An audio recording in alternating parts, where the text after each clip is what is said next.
você sai com um argumento diametralmente oposto a tudo que eles acreditam. Usar o processo fabiano de gradualismo, você envia essas pequenas bolas de futebol como se houvesse uma inteligência alienígena. Estaremos dispostos a batizá-los na fé católica, porque afinal, se eles existem, eles devem ser parte da criação, então eles são parte do que Deus fez. Pouco a pouco, eles mudam isso. E eles estão dizendo que é muito possível que a inteligência alienígena seja moralmente superior a nós. Porque sabemos que sobre nós mesmos, que nós estamos caídos. Mas não podemos assumir a mesma coisa sobre os alienígenas. Portanto, os nossos irmãos espaciais podem saber mais sobre Deus e sobre o Evangelho do que sobre nós. Portanto, eles virão aqui para nos batizar em uma melhor compreensão da divindade. E não seremos nós que iremos batizá-los. Então a linguagem continuou a mudar. Eventualmente, eles vão indicar que Jesus era um extraterrestre e que a vida estava assentada neste planeta por uma raça superior de seres há milhares e milhares de anos. E eles podem até produzir documentos e artefatos que foram trancados em seus arquivos e cofres por séculos para provar a sua afirmação de que estamos falando que o maior engano da história, e muitos cristãos vão cair nele, porque será tão habilmente integrado em um contexto bíblico e apoiado com evidências físicas. Sabemos agora que alguns dos teólogos de nível visual da Opus Dei, na Pontífice Academia em Roma, bem como na Universidade do Papa em Roma,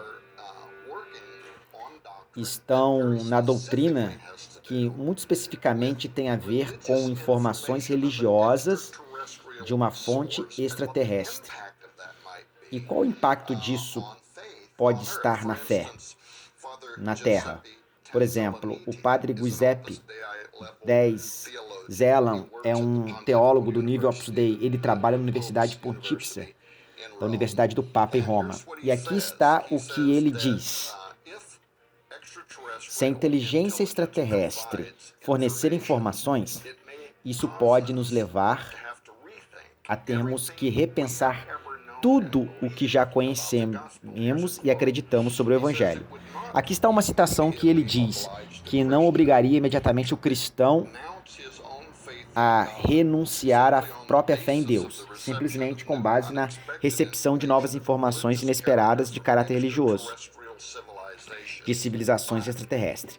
Mas que tal renúncia poderia vir logo depois, pois o novo conteúdo religioso originário de fora da Terra está confirmando como razoável e credível. Deixe-me inserir aqui, não tenho ideia como você seria capaz de confirmar informações extraterrestres que vão alterar o Evangelho. Seria razoável, aceitável, incrível. Eu não sei o que é esse processo, mas deixe-me manter citando ele. Uma vez que a confiabilidade da informação tenha sido verificada, o crente teria que conciliar tal nova informação com a verdade, que ele ou ela já conhece e acredita com base na revelação do Deus único e trino, realizando uma releitura do Evangelho, inclusive dos novos dados. Parecem estar se preparando, não apenas bem, e talvez algum dia eu quero dizer, eles parecem estar intencionalmente criando um dogma que vai posicionar a Igreja Católica Romana para estar na vanguarda de um movimento de divulgação oficial, a base de voz oficial. Bem, talvez esses caras estejam falando sobre isso por causa de algo que outro padre católico romano falou sobre o Mon Conrado Balducci. Conrado Balducci foi um exorcista e teólogo da Cúria do Vaticano e o principal demonologista da Igreja durante o pontificado do Papa João Paulo II. Ironicamente, Balducci também se tornou o porta-voz oficial sobre o assunto de OVNIs e alienígenas.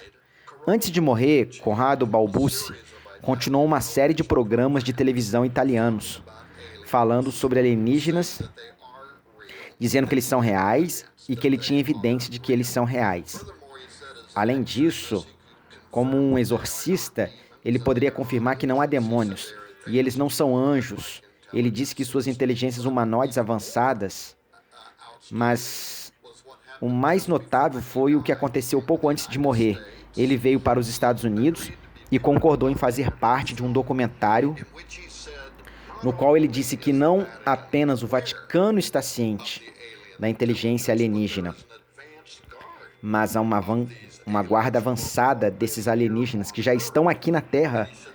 E ele disse que o Vaticano está usando suas embaixadas em todo o mundo, tanto para estudar quanto para ver a agenda alienígena, mas também participando com eles. O pouco conhecimento sobre Balbúcio é que ele teve uma colaboração muito misteriosa e próxima por muitos anos com um homem que é considerado um dos fundadores da teoria dos antigos astronautas, Zecharia Sitchin.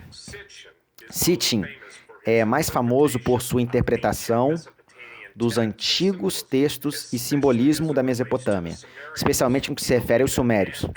Ele acreditava que a humanidade havia sido geneticamente modificada por uma raça superior de extraterrestres gigantes, chamado Anunnaki, na lenda suméria. De acordo com as interpretações de Sitchin, os Anunnakis emendam o nosso próprio DNA com uma espécie primitiva de humanoides na Terra, para criar a raça humana, Sitchin.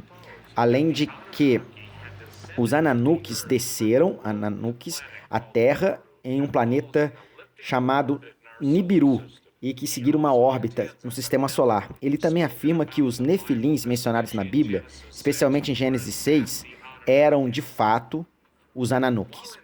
Enquanto em Roma tive a oportunidade de falar com um dos pesquisadores do Vaticano mais experientes que conheço, o autor Lenio Zagami, que tem sido extremamente preciso com as previsões sobre a Santa Sé, nos uniu ao famoso empresário italiano e amigo pessoal de longa data do falecido Zecharia Sitchin, Jean Mario Lamonte, e foi especialmente interessante no relacionamento de Conrado Balbúcio com Zecharia Sitchin.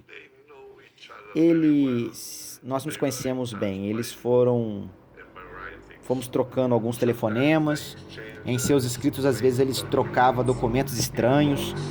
Ele guardava em caixa e eu pegava a caixa em Nova York e levava para o Vaticano. Que tipo de documentos? Isso são coisas de espião e não podia abri-los. É claro que eu nunca abri, mas eu sei que eram documentos interessantes. O que você suspeita? O que está escondido pelo Vaticano? Você sabe que o Vaticano, na parte de baixo do Vaticano, existem milhares de todo tipo de artefato. Estão realmente escondidos nos arquivos. Não é porque as pessoas pensam que você conhece os arquivos secretos, é onde retorna, é muita coisa. É um local separado, porque se você disse que está bem apresentado no Vaticano, você pode ter acesso eventualmente aos arquivos secretos, mas nunca poderá ter acesso aos artefatos secretos que são mantidos neste grande porão subterrâneo. Então, há mais do que apenas textos antigos sobre o Vaticano. Estamos falando de artefatos, sim, sim. E você acredita que eles têm artefatos do passado que ajudariam a jogar luz e explicar alguma coisa? Absolutamente, certo. Você pensa que isso é o que eles e o Jack Ryan estavam transferindo de um lado para o outro?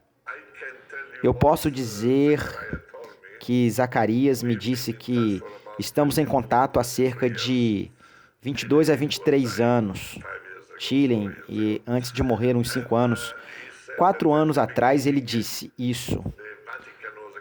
No começo, era uma espécie de inimigo, porque ele era considerado um inimigo, porque ele era um judeu, e porque ele estava dizendo algo errado. Hoje a mensagem para a humanidade, porque se existe um Deus estrangeiro, onde Jesus Cristo, que é Jesus Cristo, um estranho, então, depois de um tempo, eles conversaram junto muitas vezes, e eu estava na casa de Zacarias, em Nova York. E eu escutei cerca de 1 hora de conversa por telefone. E eu sei que o Vaticano mudou suas ideias sobre o que Zacarias estava dizendo. E ele era fã de Zacarias. No final, parece-me que o Vaticano está promovendo, neste momento, o trabalho de Zacarias Sitchin, que eles estão quase nos preparando para receber os alienígenas que estão chegando. Exatamente, você entendeu que eles estão preparando a Terra para o encontro. Mas é que um personagem polêmico agora... Eu fiz um livro sobre uma série chamada Confissões de um Illuminati, que eu mostrarei a você. O volume que eu cheguei a 4, são 4 deles. Em um desse volume eu mostro uma imagem muito polêmica, que mostra Corrado Balbucci, um padre, junto com o chefe satanista da época, que se chamava Edgar Belg. Agora, juntos, eles participavam de um ritual de exorcismo. Agora, como que é possível que um chefe demologista da Igreja Católica esteja junto com um chefe satanista e eles vão fazer uma coisa junto? Na verdade, temos uma foto que mostra essa colaboração entre o Vaticano e os satanistas. E é um cão de uma arma. Há uma seita satânica no Vaticano que opera desde a antiguidade. Existe um lugar chamado Sambi Narrando, que fica perto de Boldeax, Santo Espírito, onde os jesuítas têm a sede um pouco antes de haver esta igreja. E você pode ver na parte de trás da igreja, você nunca pode entrar nesta igreja do lado de fora. Está meio trancada entre 2 prédios. Então você não pode realmente entrar nela se você não estiver dentro daqueles prédios. Você não tem as passagens para realmente entrar. Porque é lá dentro que eles fazem os rituais mais satânicos do Vaticano. Então, esta é a igreja misteriosa de Santo Benedictus, onde um arbusto se diz que eles realmente realizam missas satânicas regularmente.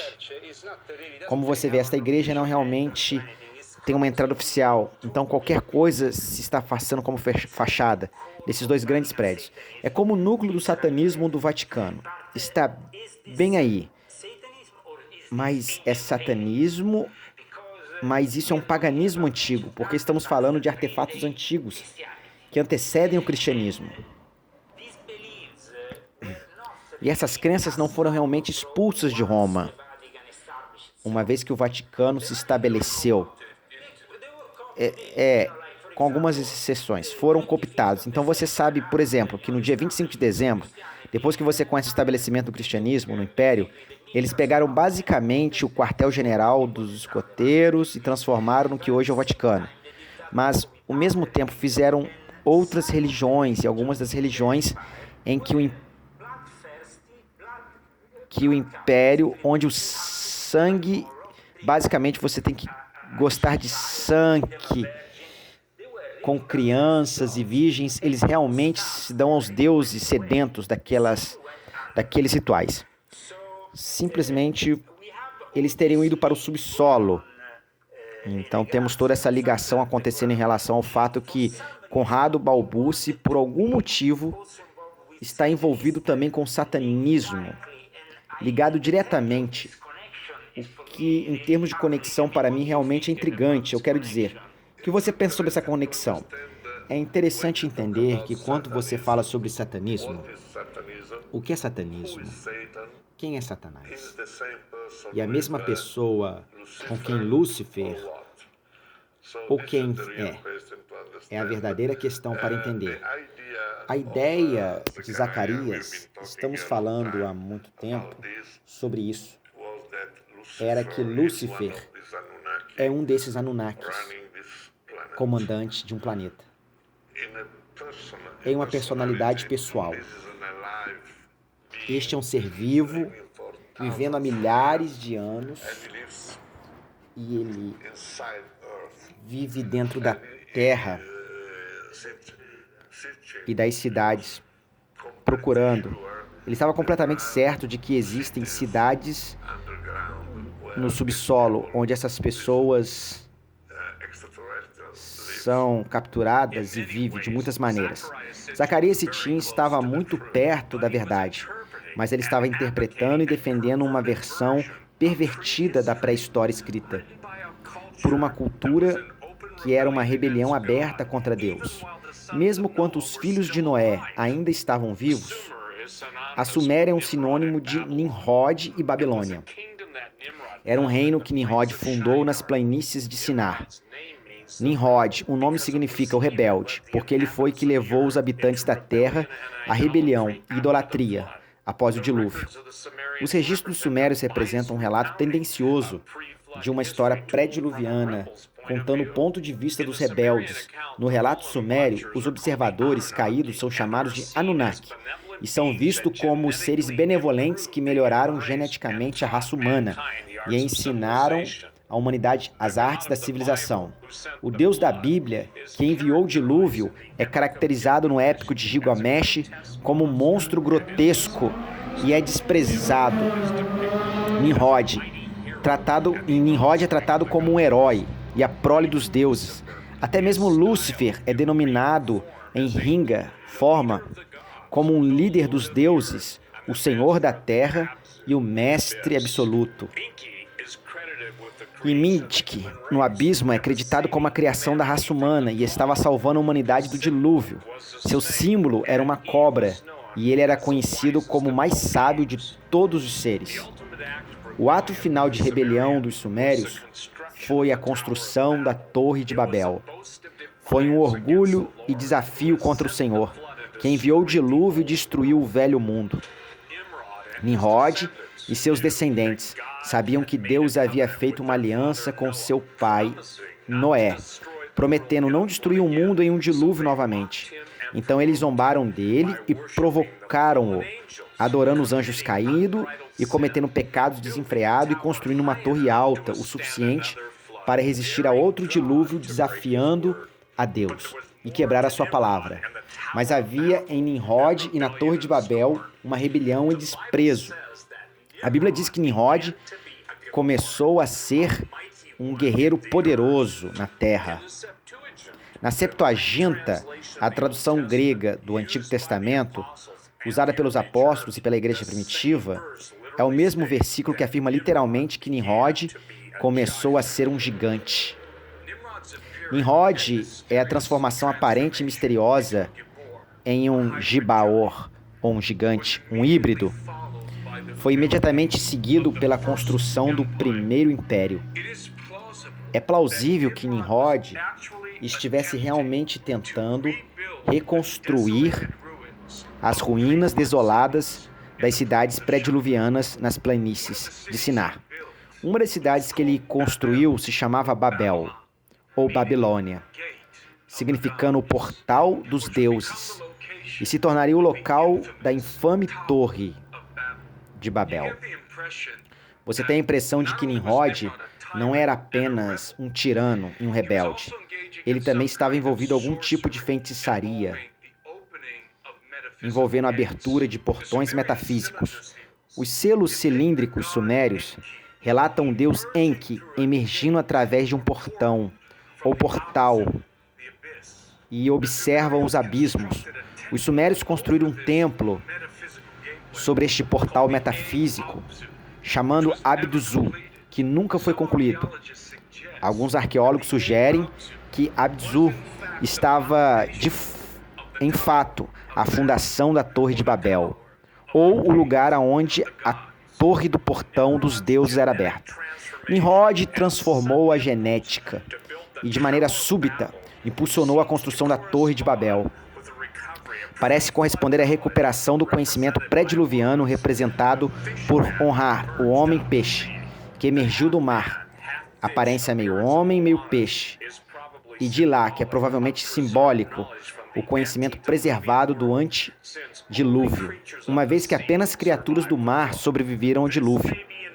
Isso pode ser uma indicação de que Nimrod, de alguma forma, fez contato com as entidades demoníacas e recuperou alguns conhecimentos relacionados à feitiçaria e à ciência da manipulação, e abertura de portões dimensionais. Tanto os registros dos sumérios e o relato bíblico, juntamente com outros textos apócrifos do Antigo, sugerem que Nimrod estava tentando trazer a recorrência e a restauração do império dos deuses que estavam apenas nas águas do dilúvio. Mas algo incrível aconteceu. O próprio Deus interveio para impedir Nimrod de cumprir o seu plano e confundiu a língua do povo para que eles não pudessem mais continuar a seu trabalho.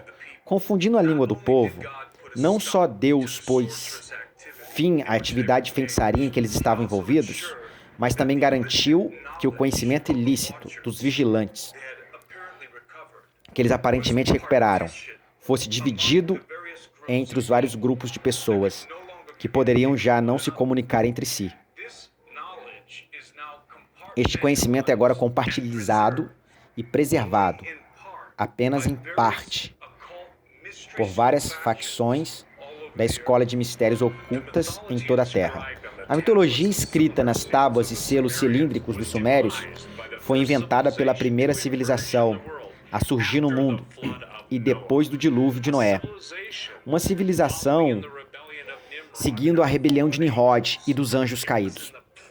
Foi nas planícies de Sinar que as sementes da idolatria e feitiçaria foram semeadas em todas as culturas.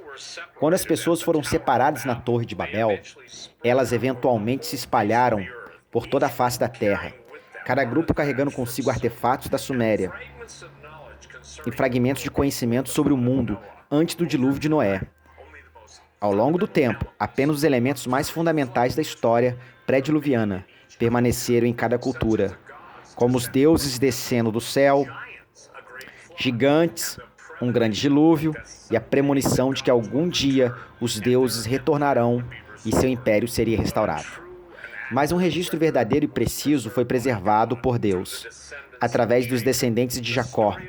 A história da criação, a queda do homem, a descida e corrupção dos vigilantes, o grande dilúvio de Noé e o mais importante e incrível plano para a redenção da humanidade, através do sacrifício do próprio Filho amado de Deus, Jesus Cristo, foram preservados no texto das Escrituras.